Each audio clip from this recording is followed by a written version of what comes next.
Welcome guys to the brand new video. In this video I'm going to show you some useful functions which are used for manipulating the linked list. So this is the first part of the video. In the first part I'm going to show you the 5 functions. Basically this is a C program in which it is menu driven and it has 11 options in total. So first of all I'm going to tell you what the menu actually contains in this function.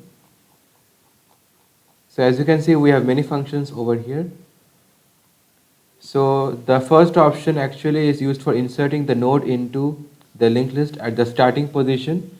The second one is used for traversing the list. The third one is used for searching for an element. The fourth one is used to insert a node at the end.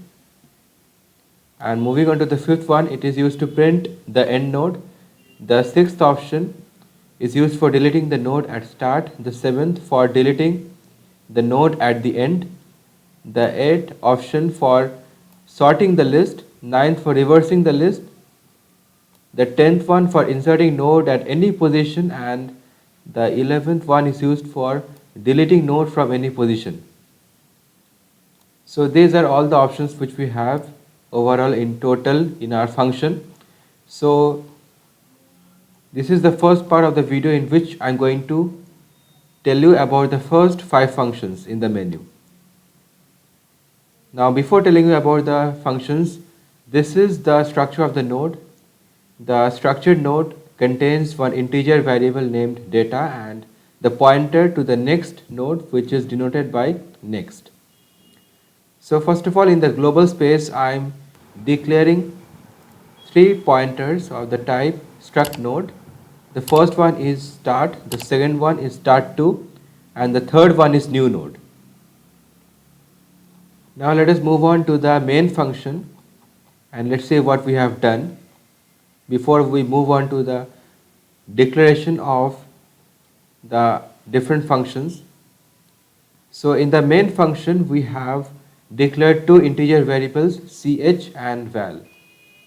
So ch is basically used for storing the option chosen by the user and value is used for taking the integer variables or the data from the user and storing it inside the node. Now inside the main function we have one while loop which is going to iterate indefinitely until and unless the user presses the corresponding integer which is used for exiting the program. So first of all, the user is expected to select the choice whether he or she wants to insert any node at the start, traverse the list, search for an element, or whatever else. So after taking the choice inside the ch variable entered by the user, we are going to get inside the switch case. So now if the user actually wants to insert node at the start, then he or she has to input the data which has to be inserted at the starting node of the linked list. So we are going to take that integer inside value and we are going to invoke the insert at start function.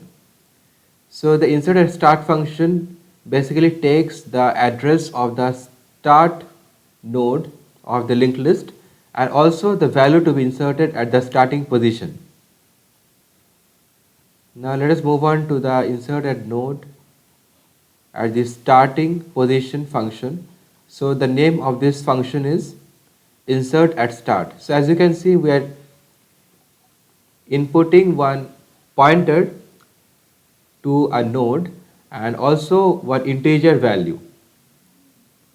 So inside the insert at start function, we are allocating some space to the pointer t so that it can store some data, and then we are going to assign the data to the data variable of the t pointer. The value is assigned to the data of the t pointer and now we are going to check if t is equal to null. If it is null, then we will print overflow, else if the starting pointer is null, that is this pointer over here, this is the starting node of the first linked list.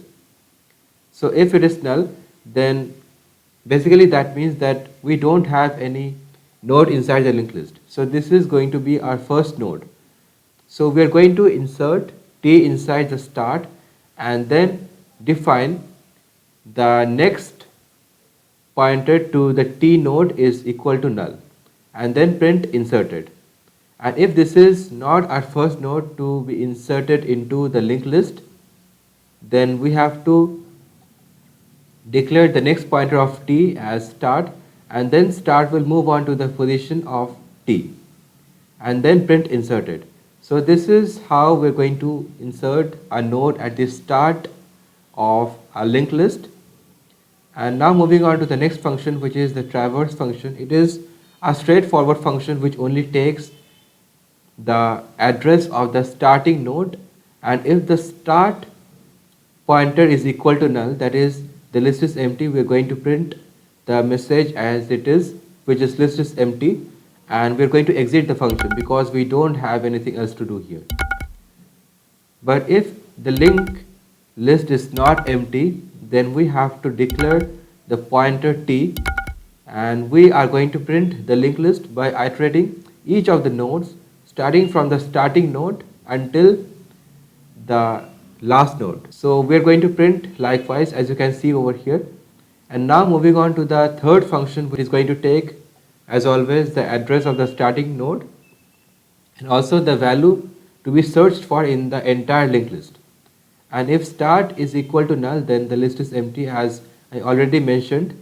And then we are going to declare the pointer t and initialize two variables, flag and counter, to 0 and 0 respectively. So how we are going to search for any particular element by its value? So simply we are going to iterate through all the nodes and check whether the data of any node is equal to the value or not. So if it is equal, like you can see in this condition, then we are going to print the value as well as the index from the starting node at which it is present.